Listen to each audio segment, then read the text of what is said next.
أعوذ بالله من الشيطان الرجيم قل هذه سبيلي أدعو إلى الله على بصيرة أنا ومن اتبعني وسبحان الله وما أنا من المشركين.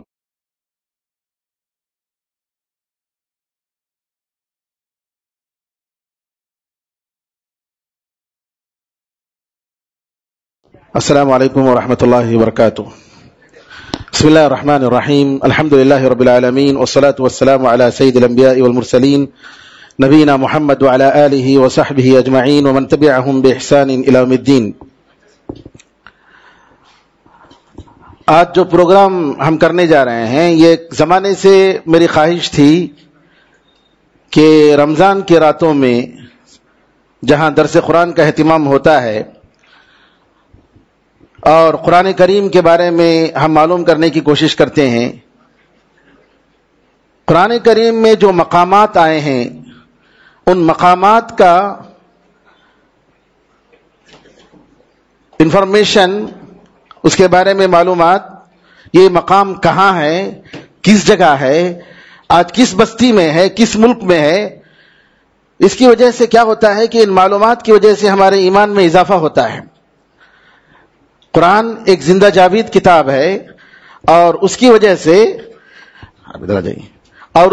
سے ہم قرآن کریم کو سمجھ سکتے ہیں، کیونکہ اللہ تعالیٰ نے ان مقامات کا ذکر کرتے ہوئے یہ بتایا کہ ایسے مقامات کچھ قائم ہیں، ابھی باقی ہیں، کچھ ختم ہو گئے ہیں، تاکہ لوگ اس سے عبرت حاصل کریں. تو یہ بہت ہی گویا سمجھ لیجئے ایک ڈاکومنٹری ہے اور کتابوں سے مختلف سورس سے جو ہے ان معلومات کو لے کر اس کو انگریزی میں بنا کر اس کے ساتھ پھر اس کے بعد میپ اس کے لیے بنا کر میپ یہ کس جگہ ہے، کس ملک میں ہے، آج اس کا کیا نام ہے اور اس کی کچھ تصویریں دی گئی ہیں. بسم اللہ الرحمن الرحیم. آدم علیہ السلام کے بارے میں قرآن میں اللہ نے یہ بتایا کہ آدم اور حوا علیہ السلام کو اور اسی طریقے سے ابلیس کو کہا گیا کہ تم جنت سے نیچے اتر جاؤ، آسمان سے اتر جاؤ. زمین میں اتارا گیا. زمین میں کہاں اتارا گیا اس کی تفصیل نہیں ہے. ویسے کتابوں میں انڈیا سے مراد پرانا انڈیا جس میں سری لنکا کا ذکر آتا ہے. نیکسٹ بتائیے. یہاں دیکھیے اور دو جگہ بتایا گیا ہے جہاں پر آپ دیکھ رہے ہیں یہ جو ہے آدمز پیک کولمبو میں سری لنکا میں ہے. یہ انڈیا سے مراد پرانے زمانے میں سری لنکا انڈیا میں موجود تھا. اور دوسرا قول ہے کہ وہ صفا کی پہاڑی پر اتارے گئے. اللہ تعالیٰ ہی صحیح جانتا ہے، زیادہ بہتر جانتا ہے کہ کس جگہ اتارے گئے، لیکن بہرحال تفسیروں میں یہ کتاب آئی ہے. اب آدمز پیک کے نام سے سری لنکا میں جو جگہ مشہور ہے جہاں آدم علیہ السلام کی اس کی تصویر آپ کے سامنے ہے. یہ آدمز پیک کے نام سے سری لنکا میں یہ پہاڑ ہے جہاں جس کے بارے میں بتایا جاتا ہے کہ آدم علیہ السلام کو پہلی مرتبہ وہاں اتارا گیا آسمان سے. واللہ اعلم. نوح علیہ السلام. ہمارے پاس بہت ہی مختصر ٹائم ہے، انشاءاللہ 11 بجے پروگرام کسی طریقے سے ہم ختم کریں گے اور لہذا ہم بہت شارٹ تفصیل میں گئے بغیر مختصر طور پر مقامات آپ کو ہم ذکر فرمائیں گے. نوح علیہ السلام کے بارے میں قرآن میں یہ بتایا گیا ہے کہ جب طوفان آیا پھر اس کے بعد جودی کے پہاڑی پر زمین کو کہا گیا کہ تیرے پانی کو اگل جا، نگل جا، اور آسمان سے کہا گیا کہ رک جا. بارش سے کہا، بارش کو روک دیا گیا اور پانی جو ہے اندر زمین کے اندر چلا گیا اور معاملہ ختم ہو گیا. اور وستوت علی الجودی، جودی کے پہاڑی پر کشتی، جودی کی جگہ پر جو ہے کشتی ٹھہر گئی. یہ جودی کدھر ہے؟ نیکسٹ. یہاں آپ دیکھ رہے ہیں کہ جودی یہ ٹگریس ریور ایک ندی ہے ترکیہ میں یہ ندی ہے جہاں کے بارے میں کہتے ہیں کہ یہ جودی جگہ ہے اور وہیں پر جو ہے نوح علیہ السلام کی کشتی رکی تھی. اور اب یہ دیکھیے بتا رہے ہیں کہ یہ کشتی جو ہے، یہ کشتی کی یہ اب بگڑی ہوئی شکل ہے.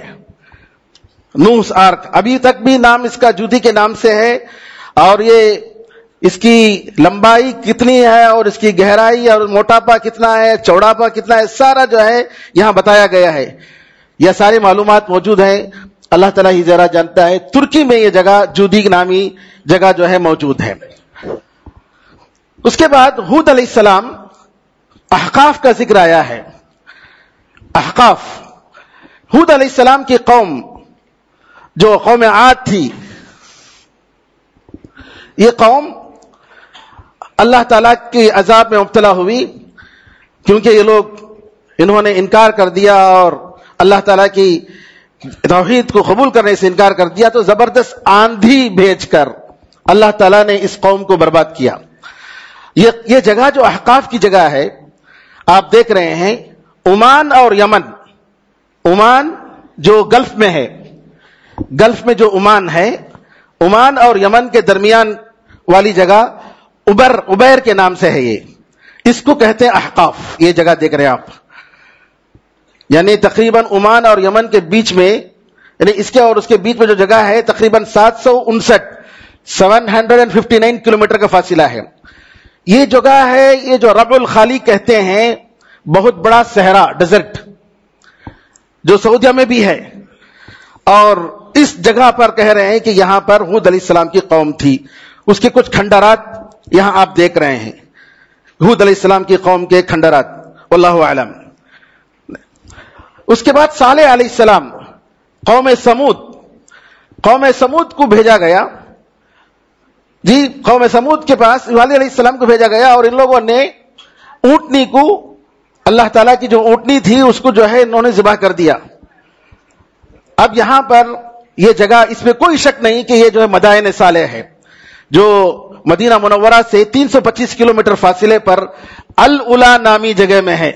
کیونکہ حدیثوں میں آتا ہے کہ نبی کریم صلی اللہ علیہ وسلم کا اس پر گزر ہوا تو آپ نے تبوک کو جاتے ہوئے اس پر گزر ہوا تو آپ نے یہاں پر کہا کہ یہاں پر عذاب کی جگہ ہے اور روتے ہوئے جانا چاہیے.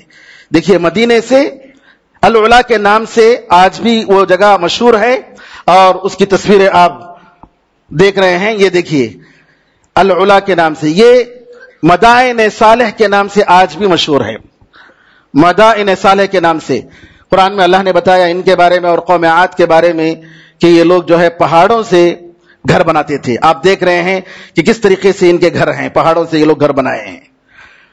جی، اس کے بعد ابراہیم علیہ السلام کا ذکر اور اس طریقے سے رسول اللہ صلی اللہ علیہ وسلم کا ذکر، کعبے کا ذکر، مکے کا ذکر کئی جگہ آیا ہے قرآن کریم میں. اور آپ کو معلوم ہے کہ ابراہیم علیہ السلام اپنی بیوی ہاجر علیہ السلام اور اپنے بیٹے اسماعیل علیہ السلام کو یہاں لا کر مکے میں بسائے تھے. گرچہ کہ ابراہیم علیہ السلام رہتے تھے عراق میں، اس کے بعد پھر فلسطین میں، لیکن آپ جو ہے مکہ آیا جایا کرتے تھے. تو یہاں پر آپ دیکھ رہے ہیں کہ ابراہیم علیہ السلام فلسطین میں رہتے ہوئے آپ کا سفر ایجپٹ، مصر کی طرف ہوا تھا. جیسا کہ حدیث میں آیا کہ ہاجر سارہ علیہ السلام پر جو ہے مصر کا بادشاہ ظلم کرنا چاہ رہا تھا، تو اس وقت ابراہیم علیہ السلام نے کہا کہ تم اسلام میں میری بہن ہو، لہذا تم یہ بادشاہ سے یہ کہو کہ میں بھائی ہوں. تو یہاں مصر کی طرف آپ کا سفر ہوا تھا اور مکے کی طرف آپ کا سفر ہوا تھا ابراہیم علیہ السلام کا. اور یہ بھی معلوم ہے کہ حدیثوں میں آتا ہے کہ سب سے پہلا گھر جو عبادت کے لیے بنایا گیا، قرآن میں اللہ نے فرمایا کہ وہ کعبہ ہے، اور حدیث میں آتا ہے کہ اس کے بعد جو بنایا گیا وہ جو ہے بیت المقدس ہے، مسجد اقصی ہے. دونوں کے درمیان حدیث میں آتا ہے کہ پوچھا گیا کہ کتنے سال کا فاصلہ ہے، تو نبی کریم صلی اللہ علیہ وسلم نے فرمایا 40 سال کا فاصلہ ہے.